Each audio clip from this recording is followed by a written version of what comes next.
So I have all my fabrics for my costume. I love fabric shopping. I don't know about you guys, but it's just so much fun. I've got all spandex. Ooh. Now spandex is kind of pricey. It's about $10 a yard on average. So it's a little more expensive than the normal fabric, but it's just so much easier to wear. I think I only got half a yard of the red, it looks like it, because I can fold it out this way and have this go down my leg. But the green, I needed enough for the leggings and the top.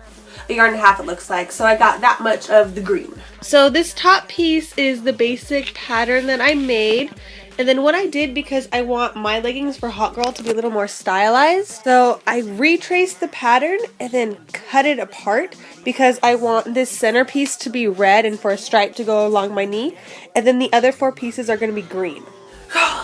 So to start, I cut out all my patterns with about 1/4 of an inch of seam allowance, and it does vary. Spandex is very difficult to cut, so it's not super even, but it doesn't really matter. You don't need much of a seam allowance because this fabric doesn't unravel. No matter how many times you've sewn before, sewn zigzag or stretchy fabric, always do test pieces so you know what stitch is going to work best. So I'm just sewing along as I'm getting to this corner. I've overlapped this enough to have seam allowance. I'm going to stitch down to the corner. I'm going to put my needle in my fabric, lift up my foot. Going to swing my fabric over so this is going to go the right way. And I'm also going to take this green fabric, twist it over, and it'll go. Just kind of work with it.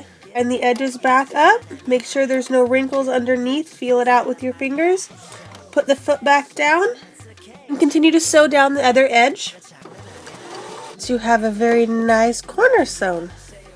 You're going to sew all the green pieces onto the red just like that.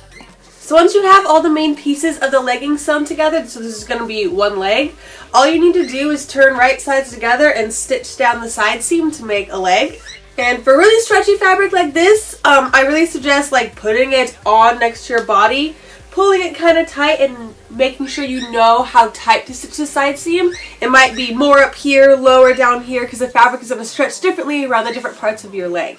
So once you've sewed the side seams of the 2 legs together, all we're going to do is pin together the middle, right sides together. So make sure the inner seams match right here, and then the little cuts that you make from your pattern.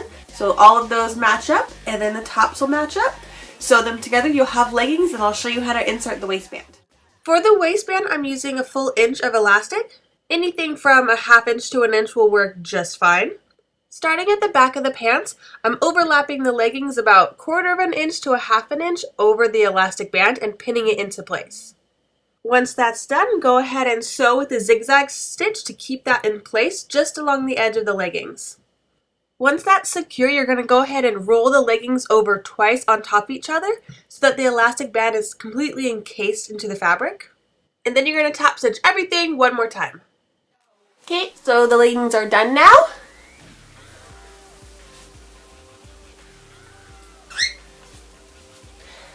Have the waistband sewed on, everything is all set, and yeah, it's messy, just don't look at it, just don't look in my room, okay? Good luck, guys! Pretty easy, and you can use these in everyday life just to make cool leggings for yourself, not even for cosplay.